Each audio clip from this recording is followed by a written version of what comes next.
નમસ્કાર. આજના આ એક્સપ્લેનરમાં તમારું સ્વાગત છે.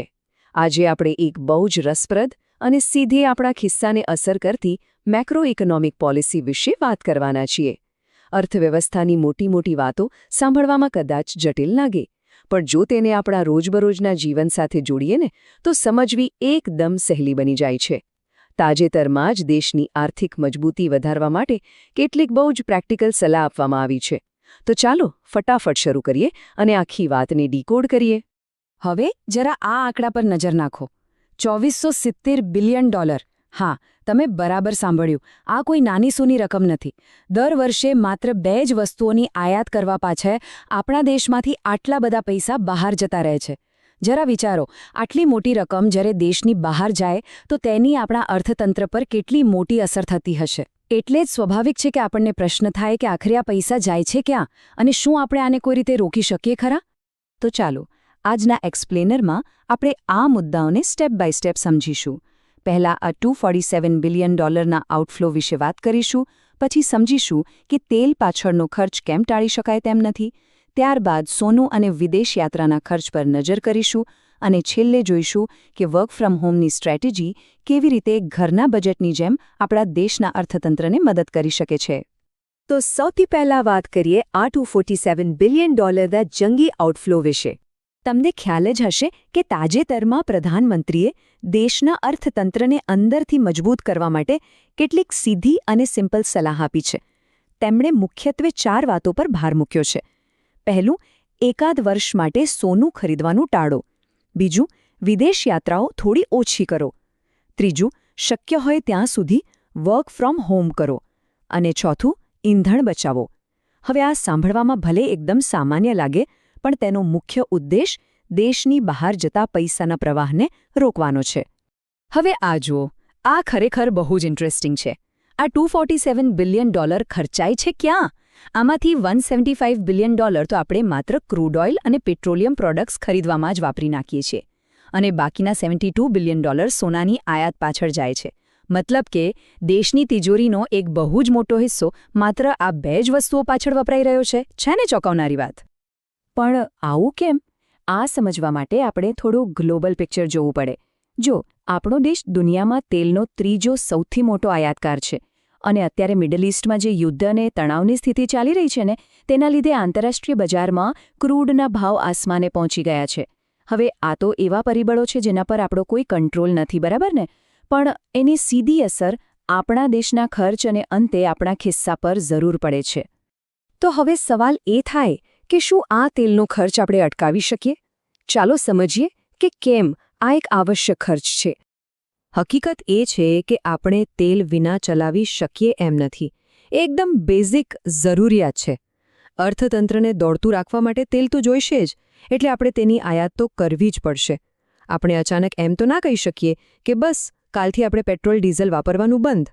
આ આયાતને રાતોરાત રોકવી પ્રેક્ટિકલી અશક્ય છે. અને આવું કેમ છે પણ સમજી લઈએ. જુઓ, આપણા દેશની મોટી મોટી ઔદ્યોગિક ફેક્ટરીઓ ચલાવવા માટે તેલ જોઈએ છે. દેશભરમાં જે વીજળી પહોંચે છે તેના ઘણા પ્લાન્ટ્સ પણ આની પર જ નિર્ભર છે.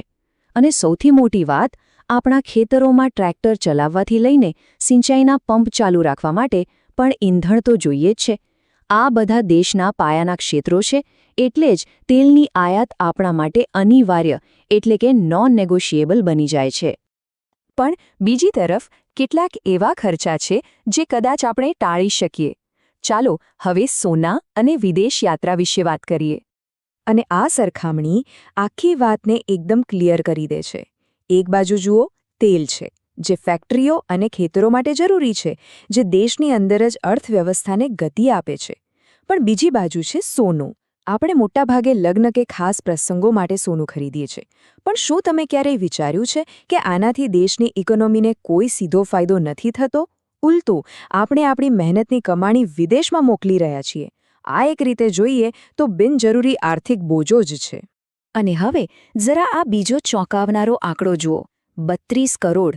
આ કોઈ રૂપિયા નથી, પણ લોકોની સંખ્યા છે. આ આંકડો આપણને વિચારતા કરી દેશે કે દેશની મૂડી બીજે કયા રસ્તેથી બહાર જઈ રહી છે. ડેટા એવો કહે છે કે દર વર્ષે 32 કરોડથી વધુ ભારતીયો વિદેશ યાત્રા કરે છે. અને આમાંથી 50% લોકો એટલે કે અડધો લોકો માત્ર રજાઓ ગાળવા અને ફરવા માટે વિદેશ જાય છે. બાકીના લોકો બિઝનેસ કે બીજા કામથી જતા હોય છે. હવે વિચારો, જ્યારે આટલા મોટા પાયે લોકો બહાર ફરવા જાય ત્યારે તેઓ ત્યાં જે પણ ખર્ચ કરે છે એ બધા જ પૈસા આપણા દેશની સરહદોની બહાર જઈ રહ્યા છે ને. તો આનો ઉકેલ શું હોઈ શકે? અહીં આવે છે વર્ક ફ્રોમ હોમની સ્ટ્રેટેજી. આખી વાતનો લોજિક એકદમ સિમ્પલ છે. ચાલો હું તમને સમજાવું. સ્ટેપ 1, જો લોકો શક્ય હોય ત્યાં ઘરેથી કામ કરે એટલે કે વર્ક ફ્રોમ હોમ કરે તો રોજના અપડાઉન માટે વાહનોનો ઉપયોગ ઘટશે. સ્ટેપ 2, વાહનો ઓછા ચાલશે એટલે સીધી જ વાત છે કે પેટ્રોલ ડીઝલનો વપરાશ ઘટશે.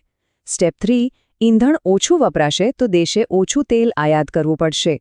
અને ફાઇનલી સ્ટેપ 4, ઓછી આયાત એટલે દેશના ડોલર બચશે, જે આપણી રાષ્ટ્રીય સંપત્તિમાં વધારો કરશે. મતલબ કે તમારું ઘરેથી કામ કરવું દેશની ઇકોનોમી માટે કેટલો મોટો ગેમ ચેન્જર સાબિત થઈ શકે છે. હવે આ આખી મેક્રો ઇકોનોમિક વાતને સમજવા માટે ચાલો આપણે ઘરના બજેટનું એક સિમ્પલ ઉદાહરણ લઈએ. તમે આ કોટ વાંચશો તો બધું સમજાઈ જશે. જ્યારે ઘરમાં તકલીફ હોય છે ત્યારે પરિવારના સભ્યો થોડો ઓછો ખર્ચ કરે છે અને સાચવીને ચાલે છે. ખરું ને? બસ, દેશની આર્થિક નીતિ પણ કંઈક આ જ રીતે કામ કરે છે. જ્યારે આંતરરાષ્ટ્રીય બજારમાં તેલના ભાવ વધે કે કોઈ વૈશ્વિક સંકટ આવે ત્યારે દેશે પણ એક પરિવારની જેમ જ વર્તવું પડે છે. આપણે આપણા ખર્ચા ઉપર થોડો કાબૂ રાખવો પડે છે અને સમજદારીથી કામ લેવું પડે છે. પણ અહીં એક વાત ખાસ ધ્યાનમાં રાખવા જેવી છે.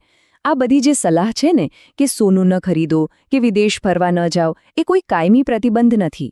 કોઈએ આપણા પર પાબંદી નથી લગાવી. આ તો બસ આપણા ઘરના બજેટ જેવી એક હંગામી એટલે કે ટેમ્પરરી ગોઠવણ છે.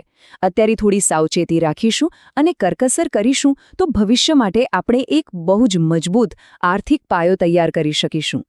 તો આજના આ એક્સપ્લેનરના અંતે હું તમને એક પ્રશ્ન સાથે છોડી જવા માંગુ છું. જરા વિચારજો, શું આ નાનકડી અને ટેમ્પરરી લાગતી ગોઠવણો ખરેખર આપણા દેશની લાંબા ગાળાની આર્થિક મજબૂતીનો પાયો નાખી શકે છે? શું આજની આપણી આ નાની બચતો દેશને ભવિષ્યની આર્થિક મહાસત્તા બનવામાં મદદ કરી શકે? મને આશા છે કે આજે આપણે જે પણ ચર્ચા કરી તેનાથી આ નીતિઓ પાછળનું લોજિક તમને એકદમ ક્લિયર થઈ ગયું હશે. જોડાયેલા રહેવા બદલ ખૂબ ખૂબ આભાર.